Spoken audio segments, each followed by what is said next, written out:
వాళ్ళ పని వాళ్ళు చేసుకొని మనం వద్దంటలేము. ఎవరన్నా ఒకరు బస్తీలో గట్టిగా నిలబడి బస్సు లీడర్లు ఎవరు లేరా? బస్తీలు వెళ్ళి ఉన్నా ఇప్పుడు నేను నిలబడ్డ మాట్లాడుతున్నా. ఇప్పుడు మాట్లాడి నేను గట్టిగా ఉంటే వీళ్ళందరూ ఎన్నుకున్న వాళ్ళు మంచిగా ఉంటారు. నేనే 10 రూపాయలు వస్తే నేను తింటే వాళ్ళు కూడా ఇప్పుడు అట్లా జరిగే ఈ బస్తీ అంతా ఖరాబ్ అయిపోయింది.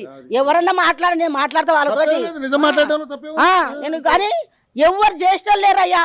వారు వస్తారు వీరు వస్తారు కానీ ఎవరు ఏం చేస్తలేరు బిడ్డ.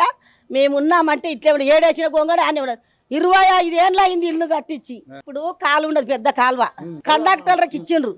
కండక్టర్కి ఇస్తే మట్టి తెచ్చి అందులో పోసిండ్రు. ఒక్కడు అడిగేటోడు లేడు. ఒక ఆడేమే వస్తుంది ఇట్లా ఫోటో పెట్టుకొని దించుకొని పోతారు. గుట్టికి ఏం చేస్తారు వాళ్ళు?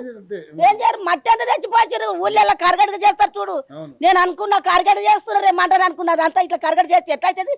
షాప్ అవుతుంది కదా. నారాయణకి పోతే అట్లా చేసింది. అదంతా కాలువ దూడిపై ఎట్లున్నది? అది కాలువనేనా బస్తేనా? ఇది బస్సుకి ఎవరు సమగించిన వాళ్ళు ఎవరు లేరా? పెద్దలు ఎవరు లేరా? అందరు చచ్చిపోయినారు. చచ్చినోడు ఏం చేయలే మాకు. ఏమంటారు?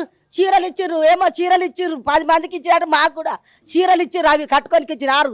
చీరలు ముచ్చట మాట్లాడతలే బిడ్డ. పీర లేకున్నా సరే, మాకు పైసలు లేకున్నా సరే, మా ఇల్లు మాకు మంచిగా ఉంటేనన్నా చేస్తే చాలు. అంతే, మాకేమి లేదు.